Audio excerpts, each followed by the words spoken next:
Bonjour à tous, c'est VDV Météo. Aujourd'hui on se retrouve pour un tout nouveau point météo, cette fois-ci concernant la neige de Redoux qui va concerner notre pays pour cette journée de samedi. Cette neige de Redoux est liée tout simplement à cette dépression qui est actuellement au milieu de l'Atlantique et qui va piloter ce flux de sud-ouest avec à l'avant ce changement brutal de temps caractérisé par des précipitations. Alors ces précipitations, on va les retrouver qui vont arriver par l'ouest du pays et par le sud-ouest du pays pour le début de journée de ce samedi et elles vont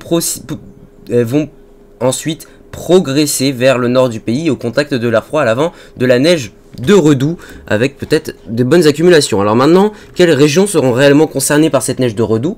Eh bien, ce sera vraiment à l'avant de cette ligne et sur quelques heures seulement. Donc là, vous voyez ici par exemple la Somme, l'Oise, peut-être une partie de la Haute-Normandie, peut-être même le Grand Est. Mais globalement, ça reste assez anecdotique et en faible quantité sur quelques minutes seulement ou alors tout au plus une heure. C'est en arrivant sur le nord du pays que les précipitations neigeuses, vous le voyez ici, seront les plus importantes et dureront le plus longtemps. J'ai préparé ce petit tableau expliquant donc les arrivées donc, des précipitations, la fin des précipitations neigeuses et la fin des pluies verglaçantes, car après ces précipitations neigeuses, l'air chaud est arrivé en altitude par ce front chaud. Vous voyez bien ici, l'air chaud est arrivé.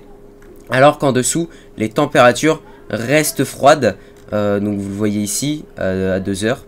Alors que l'air chaud est presque sur tout le pays, vous voyez que les températures près du sol restent très froides. Et donc, localement, des pluies verglaçantes peuvent survenir. Surtout que, regardez les précipitations, elles dureront voilà, jusqu'à 3-4 heures. Donc elles sont modélisées ici en orange, ces pluies verglaçantes ou ce grésil.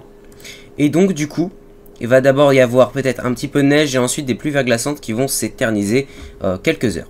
Donc, par exemple à Paris, le début des précipitations sera à 20h30. Il n'est pas possible qu'il y ait quelques flocons jusqu'à 20h30. Vous l'avez compris, c'est compliqué. Et ensuite des pluies verglaçantes, alors pas dans Paris même, pas dans le cœur de Paris, mais au moins dans ses environs.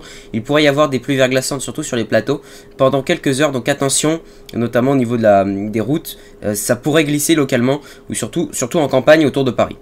Du côté de la région de Rouen, l'arrivée des précipitations se fera vers 19h30, 20h, quelques flocons jusqu'à 20h30, et ensuite les pluies verglaçantes qui vont s'éterniser sur quelques heures, donc jusqu'à minuit, 1h dans les environs de Rouen.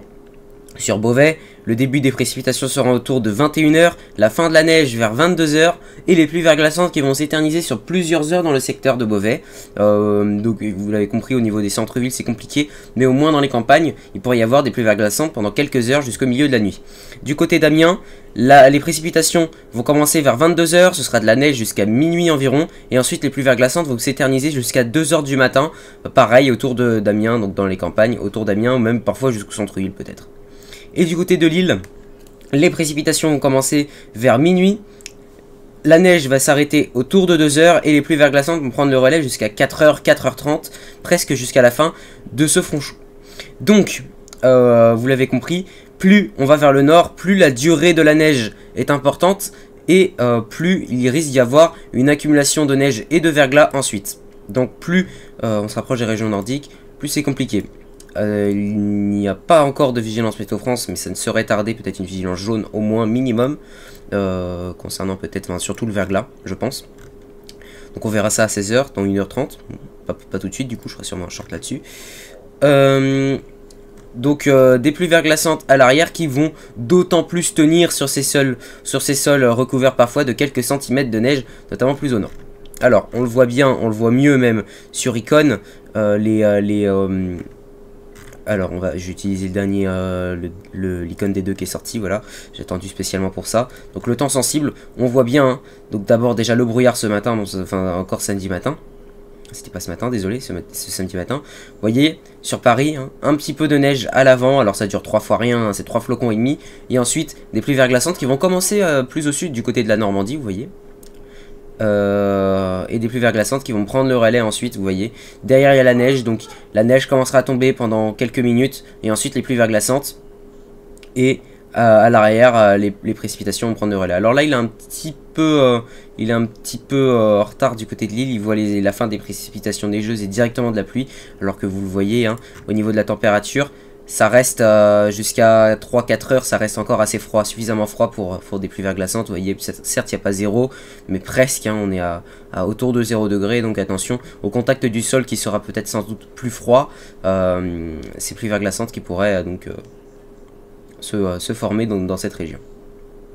Vous voyez également demain samedi les températures qui vont encore une fois bien descendre à l'avant de cette perturbation, donc des températures qui pourraient localement avoisiner les températures qu'on attend aujourd'hui, donc -4 à -5 degrés localement en campagne. Et donc les sols seront bien gelés. Pour le nord-est, c'est également des pluies verglaçantes qui sont à craindre, donc je ne vais pas me notifier ici, mais il y a des pluies verglaçantes dans le nord-est également, donc notamment du côté de Nancy, Metz, les Ardennes, les Ardennes et Strasbourg. Vous voyez même beaucoup de pluies verglaçantes, hein. Des précipitations de pluies verglaçantes qui vont se renforcer jusqu'au début de matinée, hein, dans cette région. Est-ce que c'est notifié? Est-ce qu'il y a un cumul il y a un cumul qui est noté? Ah tiens, il note pas. Hachure blanche, neige, c'est que la neige, ouais, c'est ça. Il note là, donc à mon avis, ça va être compliqué de voir les cumuls de pluies verglaçantes. Bon, là vous avez les cumuls de neige. Les cumuls de neige, donc ils vont commencer à regarder autour de Rouen, Beauvais, Amiens, le nord de l'Aisne, principalement les Hauts-de-France, l'extrême nord du Grand Est. Donc globalement, c'est entre 1 et 2 cm de neige en cumul, 1 et 2 ou 3 cm en cumul, donc localement au sol. Il pourrait avoir de la neige au sol, environ un petit saupoudrage de l'ordre de 1 à 2 cm en campagne. Ce sera un petit peu plus compliqué en ville, vous en doutez, mais globalement... Voilà, il pourrait y avoir en moyenne entre 1 et 2 cm de neige au sol à l'avant donc de ces pluies verglaçantes. Et donc avec le verglas, peut-être avec 1 mm de verglas en plus ou 2 mm de verglas, là ça pourrait être compliqué avec la neige et ce verglas. Attention sur les routes, il ne faut pas sous-estimer le verglas parce que ça peut être assez dangereux. Pour la suite, on va voir donc ce redout qui va se mettre en place. D'abord en altitude, vous voyez ici, donc à l'avant de la perturbation, il y a une compression d'air froid. Donc que j'ai notifié ici donc sur l'explicatif. Donc une compression d'air froid à l'avant qui va rapidement partir.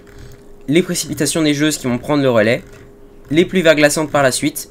Et les précipitations par la suite. Et ensuite le redout qui va arriver seulement bien plus tard. Donc une fois le flux de sud bien en place. Ici à partir de 6 heures. Donc globalement au début on va prendre l'exemple d'Amiens par exemple. Un petit peu de neige à l'avant.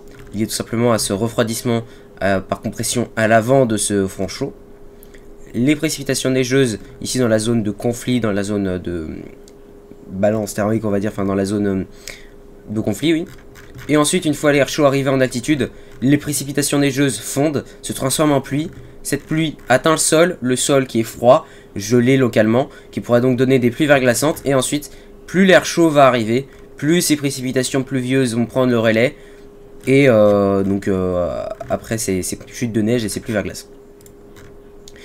À la fin donc de cette perturbation, c'est un assez beau redout qui va impacter le territoire, la France. Un redout d'altitude et un redout de basse couche. Ce redout d'altitude va durer au moins jusqu'à lundi soir. Vous voyez avant donc ici le retour de températures plus froides en altitude, avec peut-être d'autres conflits neigeux dans le nord du pays, peut-être. Donc pour la semaine prochaine, donc jeudi, jeudi prochain, ça reste assez loin pour l'instant. Et en basse altitude, les températures vont donc monter, vous voyez, jusqu'à 10 degrés, 11 degrés, pendant de nombreuses heures jusqu'à lundi, avant le nouveau front froid, et donc les températures qui vont légèrement redescendre jusqu'à 5-6 degrés globalement, 4 à 6 degrés. Et ensuite vous voyez ici un nouveau conflit de masse d'air pour la semaine prochaine, mais j'aurai le temps de vous en reparler bien évidemment, avec ce conflit de masse d'air qui pourrait être très intéressant pour le nord cette fois-ci, avec des quantités neigeuses beaucoup plus importantes pour la semaine prochaine. Attention également au vent de secteur sud, du secteur sud-ouest. Au passage, alors c'est pas le premier front, enfin si c'est le premier front, c'est le front neigeux. Au passage de ce front pluvieux neigeux, donc ce front chaud, les rafales de sud-ouest vont se renforcer sur le pays avant le passage d'un coup de vent assez puissant, j'allais dire très puissant, mais assez puissant, vous voyez ici sur une large partie de la France pour la journée de lundi, lié tout simplement au retour des conditions plus froides. J'aurai le temps évidemment également de vous en reparler une fois les prévisions plus fines qui vont sortir. Donc là je pense qu'on peut déjà en avoir un petit peu, à moins que GFS soit un scénario isolé. Oui voilà, on voit ici donc ce coup de vent, voire peut-être une petite tempête pour cette journée de lundi, mais j'aurai le temps évidemment de vous en reparler. Bref, c'était BDV Météo, on se retrouve très prochainement pour un nouveau point météo, et bye.